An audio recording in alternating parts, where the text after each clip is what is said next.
Hello everyone, आज मैं आपके साथ बहुत सी इन्फॉर्मेशन शेयर करने वाली हूँ।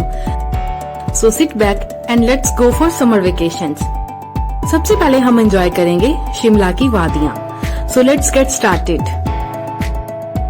नालदेहरा शिमला से 24 किलोमीटर की दूरी पे है। यहाँ पे बहुत ही खूबसूरत गोल्फ कोर्स और लॉगर्स भी मिल जाते हैं।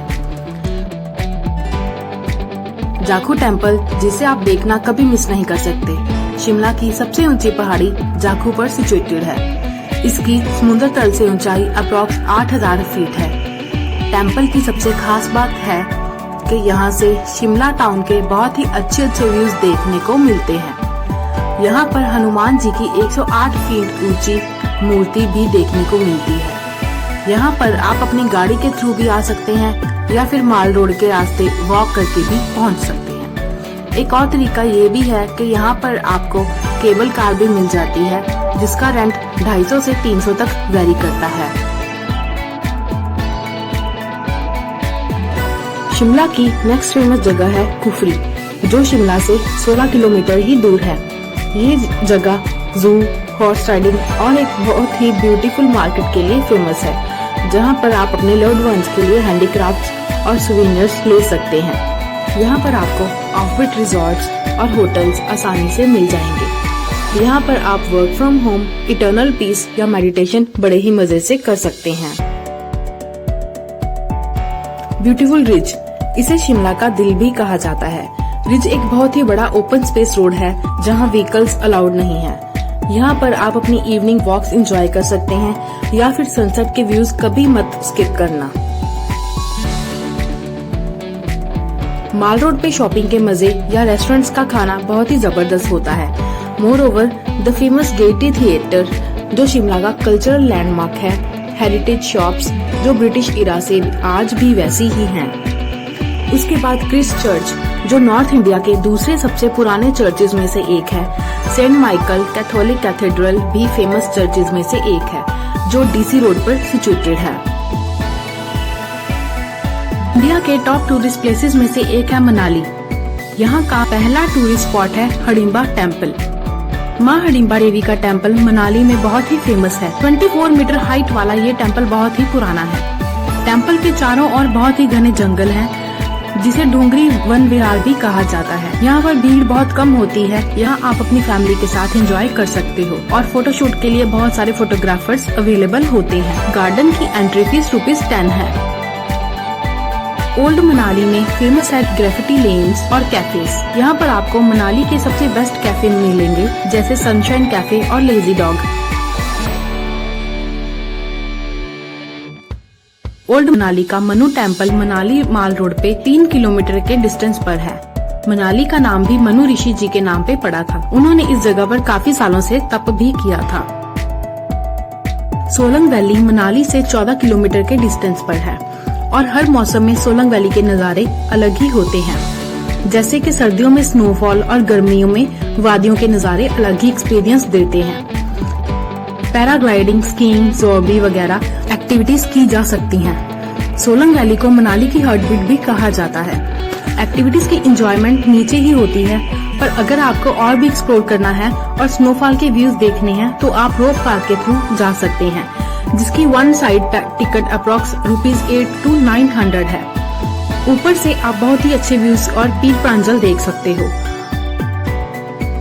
सोलंग में रेस्टोरेंट्स 1947 में बैठकर आप ब्यास रिवर को एक्सप्लोर भी कर सकते हो। अटल टनल मनाली से अप्रॉक्स 28 किलोमीटर के डिस्टेंस पर है। इस टनल की सबसे खास बात यह है कि ये दुनिया की सबसे लंबी टनल है और ये 10,000 फीट हाइयर है सी लेवल से। इसकी लंबाई लगभग 9 किलोमीटर है। ये टनल कुल्लू से लाहौल स्पीति को कनेक्ट करती है। अटल टनल आपको 3 बजे से पहले ही जाना होगा, क्योंकि टूरिस्ट का विजिटिंग टाइम 3 बजे तक ही होता है। वहाँ सिर्फ 4x4 व्हीकल्स ही जा सकते हैं, क्योंकि वहाँ बहुत बारी स्नो में गाड़ियाँ फंस जाती हैं। रोहतांग पास मनाली से 61 किलोमीटर के डिस्टेंस पे सिचुएटेड है। अटल टनल बनने से पहले रोहतांग पास के जरिए ही कुल्लू से लाहौल स्पीति के डाउन करने के लिए एकमात्र वे था ट्रेवल करने का। मई और जून में 6-6 फीट ऊंची आइस देखी जा सकती है। मनाली से रोहतांग की कार ड्राइव भी इंडिया में बहुत फेमस है। वशिष्ठ टेम्पल अप्रॉक्स 4000 साल पुराना मंदिर है और इसके पास ही में मेन और वुमेन गर्म पानी का कुंड है। माना जाता है कि यहाँ पर नहाने से स्किन इन्फेक्शंस ठीक हो जाती हैं। यहाँ से आगे 1-1.5 घंटे के टाइम से हम पहुँचते हैं जोगिनी वाटरफॉल्स। यहाँ का ट्रैकिंग वे भी बहुत अमेजिंग है इसके व्यूज को लेकर। यहाँ पर भी आप अच्छा टाइम स्पेंड कर सकते हो अपनी फैमिली के साथ। इन सब के अलावा और भी टूरिस्ट स्पॉट्स हैं जैसे कि सिसु, यहाँ पर बोटिंग और हेलीकॉप्टर राइड जैसी एक्टिविटीज होती हैं। अंजनी महादेव टेम्पल बहुत ही फेमस है। यहाँ पे लॉर्ड शिवा जी के टेम्पल के दर्शन भी कर सकते हैं। सबसे इम्पोर्टेंट बात कि यहाँ पर शिवलिंग जिस पे नेचुरली वाटरफॉल से पानी गिरता है। सेतन वैली या इग्लू वैली मनाली से 14 किलोमीटर के डिस्टेंस पर है। यहाँ पर सबसे पहले इग्लू बनाए गए थे और ये जगह आइसिंग और एडवेंचर एक्टिविटीज के लिए बहुत ही फेमस है।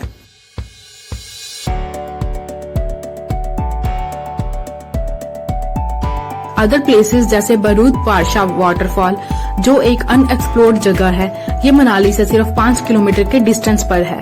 यहाँ पे लेस ट्रैफिक और कुछ नया एक्सप्लोर करने के लिए बहुत बेस्ट प्लेस है। Andaman and Nicobar islands India से 1200 किलोमीटर के डिस्टेंस पर 500 छोटे छोटे आइलैंड्स का समूह है और इंडिया का ही एक पार्ट है।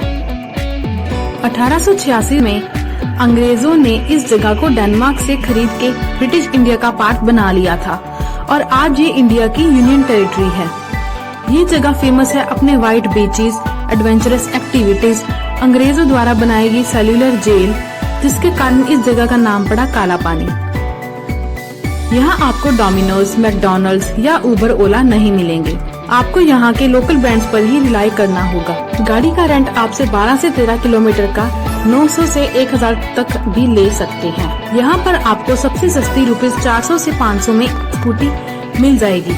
मोरओवर यहाँ के लोग ट्रैफिक रूल्स को प्रॉपरली फॉलो करते हैं, तो keep in mind to follow the rules and wear a helmet and mask. Scooty की पार्किंग हर जगह फ्री है।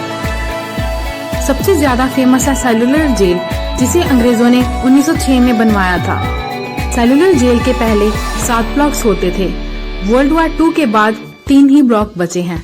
एंट्री फीस ₹30 है। इंडिया के बड़े बड़े क्रांतिकारियों को मेन लैंड से दूर रखने के लिए, ताकि वो इंडियंस में आजादी के लिए जागरूकता ना पैदा कर सके। इस जेल को इस तरह बनाया गया था कि एक ब्लॉक के लोग कभी भी दूसरे ब्लॉक के लोगों से नहीं मिल सकते थे। इस जेल को सेल्यूलर जेल इसलिए कहा जाता था क्योंकि एक सेल में 696 सेल थे और एक सेल में एक ही कैदी को रखा जाता था, ताकि हर कैदी मेंटली डिस्टर्ब हो। यहाँ के स्टेचूज के थ्रू दिखाया गया है कि उस समय कैदियों पर कैसे कैसे अत्याचार किए जाते थे और कैसे कैसे काम करवाए जाते थे और उन पर कैसे नजर रखी जाती थी। यहाँ हर शाम एक लाइट एंड साउंड शो भी किया जाता है। इसमें सेल्यूलर जेल की सारी कहानी बताई जाती है। ये मस्ट वॉच प्लेस है इस आइलैंड पे। Cost of the show is 150 to 300। Andaman से 6 किलोमीटर दूर फेमस कॉर्बन कोव बीच है। लोकल्स यहाँ के कोजी इवनिंग्स और फूड स्टॉल्स से खाने का मजा लेने के लिए आते हैं। आप यहाँ जेट स्कीइंग कर सकते हैं ₹600 में। चिड़िया टापू का मुंडा पहाड़ बीच अपने ब्यूटीफुल सनसेट के लिए बहुत पॉपुलर है। इक्वेटर लाइट जहां सन की गर्मी धरती पे सबसे ज्यादा होती है, वो अंडमान से सिर्फ 750 किलोमीटर दूर है। पोर्ट ब्लेयर से इसका डिस्टेंस 20 किलोमीटर है। पोर्ट ब्लेयर का एक और बीच है वनडूर बीच। यहाँ पर रश बिल्कुल नहीं होता, इसलिए पर्सनली एंजॉयमेंट के लिए बहुत अच्छी जगह है। रोज आइलैंड या नेताजी सुभाष चंद्र बोस आइलैंड जाने के लिए बोट ₹800 तक मिल जाती है। रोज आइलैंड के बाद नॉर्थ बे आइलैंड भी ले जाती है। रोज आइलैंड पे बोट 1 से 1.5 घंटा ही रुकती है और यहाँ फूड अलाउड नहीं है। इस आइलैंड पे अंग्रेजों ने स्वतंत्रता सेनानियों से अपने लिए सारी सुख सुविधाएं बनवाई थी। जैसे swimming pool, printing press, church और भी बहुत कुछ। इस जगह को पेरिस ऑफ द ईस्ट भी कहा जाता है। अंग्रेज यहाँ गेम हंटिंग के लिए डियर लेकर आए थे और खाने पीने की सुविधा अच्छी होने की वजह से इनकी संख्या यहाँ पे बढ़ गई, इसलिए यहाँ इतने ज्यादा डियर देखने को मिलते हैं। वाइपर आइलैंड की जेल भी स्वतंत्रता सेनानियों द्वारा ही बनाई पहली जेल थी। नॉर्थ बे आइलैंड हैवलॉक के पास ही में है। यहाँ आपको 3 घंटे का टाइम स्पेंड करने के लिए मिलता है। नॉर्थ बे आइलैंड पॉपुलर है कॉज ₹20 के नोट के ऊपर जो आइलैंड की फोटो बनी है वो नॉर्थ बे आइलैंड की ही है। पूरे एशिया में ये आइलैंड अपनी कोरल रेस के लिए बहुत फेमस है। वाटर स्पोर्ट्स जैसे scuba diving, snorkelling, boat riding बहुत होती हैं। डॉल्फिन बोट राइड पूरे एशिया में नॉर्थ बे आइलैंड पे ही अवेलेबल है। ये बोट बड़े से ग्लास से इक्विप्ड है। पानी के अंदर के व्यूज सनलाइट के थ्रू बड़े ही अच्छे से दिख जाते हैं। इसका प्राइस ₹2000 to 2500 पर पर्सन है। पोर्ट ब्लेयर से क्रूज के थ्रू 50 किलोमीटर का ट्रैवल करके आप पहुंच जाओगे हैवलॉक आइलैंड। ये एक छोटा सा आइलैंड है। यहाँ शिप्स भी अलग अलग मिल जाती हैं, जैसे क्रूज या ग्रीन ओशन शिप। इस छोटे से आइलैंड पे ज्यादातर लोग स्कूटी के थ्रू ही ट्रैवल करते हैं और गूगल मैप्स ओपन करने की जरूरत नहीं पड़ती। यहाँ 1 या 2 ही रास्ते हैं और सारे रिजॉर्ट्स, होटल्स सब पास पास ही में है। हैवलॉक आइलैंड में काफी होटल्स में अपने खुद के प्राइवेट बीचेस हैं। राधानगर बीच में एलिफेंट बीच है जो फेमस है अपने वाटर एडवेंचर्स के लिए। यहाँ जिसमें snow clip banana ride, jet skiing, sea walking, glass bottom ride और पैरासेलिंग होती है। डीप वाटर स्मोकिंग में कोरल व्यूज के साथ इसकी फोटोज और वीडियोस भी दी जाती हैं। यहाँ चेंजिंग फैसिलिटीज और लॉकर फैसिलिटीज भी अवेलेबल हैं। स्कूबा डाइविंग करने के लिए नीमो बीच पर अच्छी फैसिलिटीज हैं। अंडमान में पूरा साल बारिश कभी भी हो सकती है, तो रेनकोट या अम्ब्रेला कैरी करना इज अ मस्ट है।